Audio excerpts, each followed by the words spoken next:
हिंदी दर्शन में आपका स्वागत है।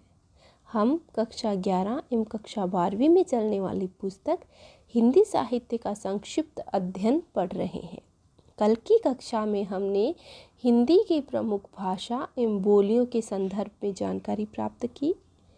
भाषा और बोली में मोटे तौर पर विभाजक रेखा खींच पाना अत्यंत कठिन है, क्योंकि भाषा जब सीमित क्षेत्र में प्रयुक्त होने लगती है तो वह बोली बन जाती है, और बोली जब विस्तृत क्षेत्र में प्रयुक्त होने लगती है तो वह भाषा बन जाती है।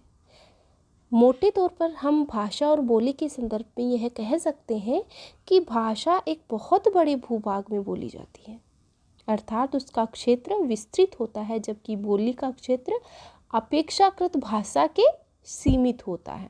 एक भाषा के अंतर्गत कई बोलियां हो सकती हैं, लेकिन एक बोली के अंतर्गत कई भाषाएं नहीं हो सकती। जैसे हिंदी भाषा के अंतर्गत 18 बोलियां हैं, बोली के अंतर्गत उपबोलियां हो सकती हैं, जैसे अवधी के अंतर्गत वैशवड़ी।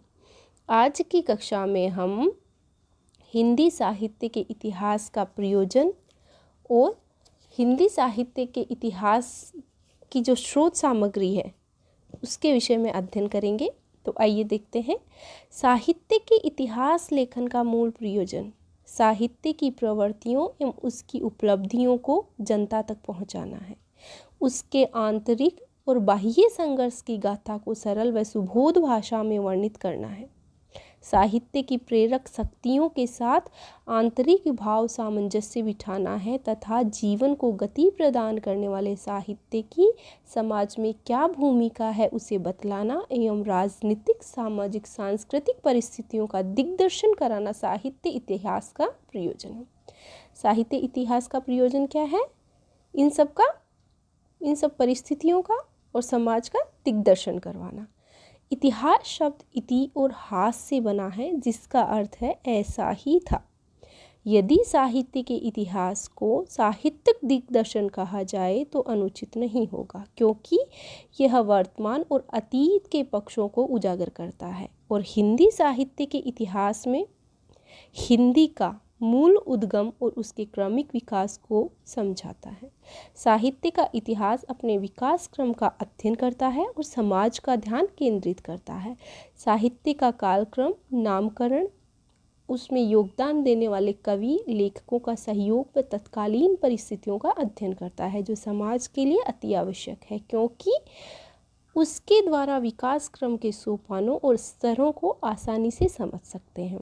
तत्कालीन कवियों की काव्य कला व भाषा शिल्प से परिचय होता है, जो आगामी पीढ़ी के लिए प्रेरणादायक है। अतः साहित्य का इतिहास कवि एवं लेखकों की काल संबंधी विवेचना करते हुए उनकी कृतियों का विश्लेषण करता है। अतः साहित्य के इतिहास का मूल प्रयोजन विगत युगों की साहित्यिक प्रवृत्तियों का दिग्दर्शन करना है। साहित्य के इतिहास का मूल प्रयोजन क्या हुआ? विगत युगों की साहित्यिक प्रवृत्तियों का दिग्दर्शन करना, क्योंकि साहित्य का इतिहास मानव की चित्तवृत्तियों का चित्रण तथा समसामयिक परिवेश का विवरण प्रस्तुत करता है। जिस प्रकार समाज साहित्य को प्रभावित करता है, ठीक उसी प्रकार साहित्य भी समाज को प्रभावित करता है। इसलिए साहित्य समाज का दर्पण कहलाता है। यह हमने क्या जाना? साहित्य का प्रयोजन जाना। इसमें से प्रश्न बनने की संभावना कम रहती है। आगे का जो विषय है हम पढ़ते हैं हिंदी साहित्य के जो स्रोत है, जो पृष्ठभूमि है, जो कच्ची सामग्री है, जिसका सहारा लेकर इतिहासकारों ने अपने इतिहास ग्रंथ लिखे। यहाँ आप ध्यान देंगे, क्योंकि यहाँ से प्रश्न बनने की संभावना रहती है। तो आइए हम देखते हैं। इतिहास सदैव साक्ष्य की खोज करता है। इतिहास सदैव साक्ष्य की खोज करता है। यह प्रमाणित साक्ष्य प्राप्त होने पर आगे बढ़ता है। यही उसकी आधार सामग्री है। यह साक्ष्य दो प्रकार के होते हैं। पहला अंतः साक्ष्य और दूसरा बाह्य साक्ष्य। अंतः साक्ष्य के अंतर्गत उपलब्ध सामग्री में आधारभूत कृतियों, ग्रंथों, कवि लेखकों की फुटकर प्रकाशित रचनाएं और अप्रकाशित रचनाएं होती हैं। किसमें होती हैं ये सब? अंतः साक्ष्य के अंतर्गत।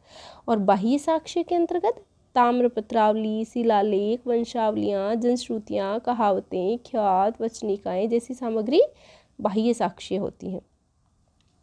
हिंदी साहित्य में भी अंतः साक्ष्य और बाह्य साक्ष्य स्रोतों के माध्यम से इतिहास लेखन प्रारंभ हुआ है, जिसमें गोकुलनाथ द्वारा रचित 84 वैष्णव की वार्ता और 252 वैष्णव की वार्ताएं, नाभादास की भक्तमाल, ध्रुवदास कृत भक्त नामावली और संतवाणी संग्रह, भिखारीदास कृत काव्य निर्णय, अन्य कृतियाँ, कवि नामावली, मोद तरंगिणी श्रृंगार संग्रह, हरिश्चंद्र कृत सुंदरी तिलक, मातादीन मिश्र कृत कवित रत्नाकर में कई कवियों की कविताओं का परिचय मिलता है। इस प्रकार अंतः साक्ष्य प्रकाशित रचनाओं एवं अप्रकाशित रचनाओं का संग्रह होता है। बाह्य साक्ष्य के माध्यम से इतिहासकार अपनी पैनी दृष्टि से तत्कालीन परिस्थितियों की खोज कर लेता है।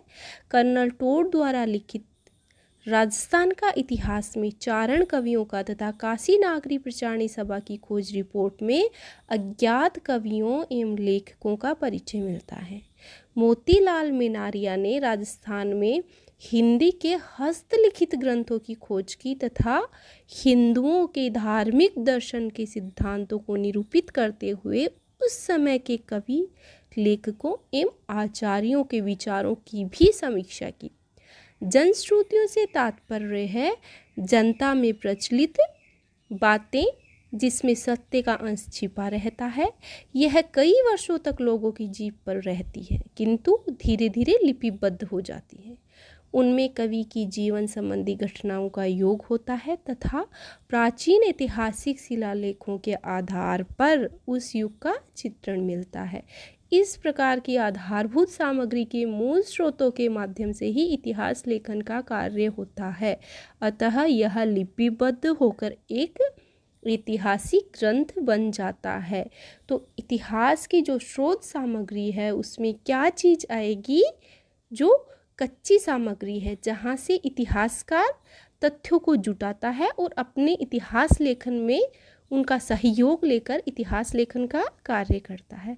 अब हम देखते हैं यहाँ कि प्रश्न कहाँ कहाँ से बनते हैं। आपने यहाँ देखा, इसे आप बहुत अच्छे से याद रखेंगे। गोकुलनाथ द्वारा रचित 84 वैष्णव की वार्ता और 252 वैष्णव की वार्ता, यहाँ से प्रश्न पूछा जाता है। ये दोनों ही रचनाएं गोकुलनाथ द्वारा रचित हैं। कब लिखी गई? 1568 ईस्वी में गोकुलनाथ ने 84 वैष्णव की वार्ता और 252 वैष्णव की वार्ता लिखी।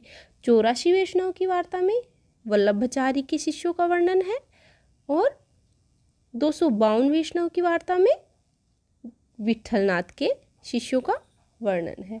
यह रचना ब्रजभाषा गद्य में लिखी गई है। तो इसे आप बहुत अच्छे से ध्यान में रखेंगे कि 84 वैष्णव की वार्ता और 252 वैष्णव की वार्ता गोकुलनाथ के द्वारा 1568 ईस्वी में लिखी गई। 84 वैष्णव की वार्ता में वल्लभ के शिष्यों का और 252 वैष्णव की वार्ताओं में विट्ठल के शिष्यों का वर्णन किया गया है।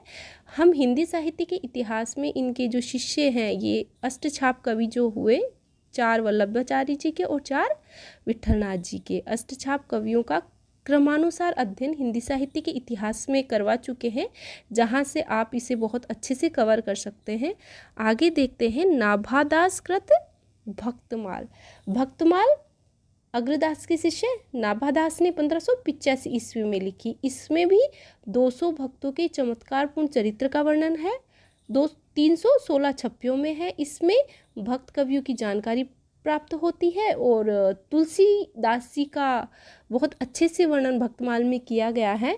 तो नाभादास की भक्तमाल और गोकुलनाथ जी की 84 वैष्णव की वार्ता और 252 वैष्णव की वार्ता, इनका ध्यान आप बहुत अच्छे से रखेंगे, इन्हें याद कर लेंगे क्योंकि परीक्षा में ये प्रश्न बार बार पूछे जाते हैं। आगे हम देखते हैं ध्रुवदास कृत भक्त नामावली। यहाँ से ये प्रश्न पूछ लिया जाता है, कभी मिलान कीजिए वाले प्रश्नों में। फिर आगे देखते हैं भिखारीदास का काव्य निर्णय, ये कई बार पूछा जाता है, काव्य निर्णय किसका है। और हरिश्चंद्र की सुंदरी तिलक, ये प्रश्न पूछा जाता है। और आगे देखते हैं हम कर्नल टोड के इतिहास के विषय में कुछ ऐसा हिंदी साहित्य के इतिहास में नहीं पूछा जाता है, तो ये प्रश्न आपके यहाँ से पूछे जा सकते हैं जो परीक्षा में आने योग्य हैं। आज के लिए इतना ही, धन्यवाद।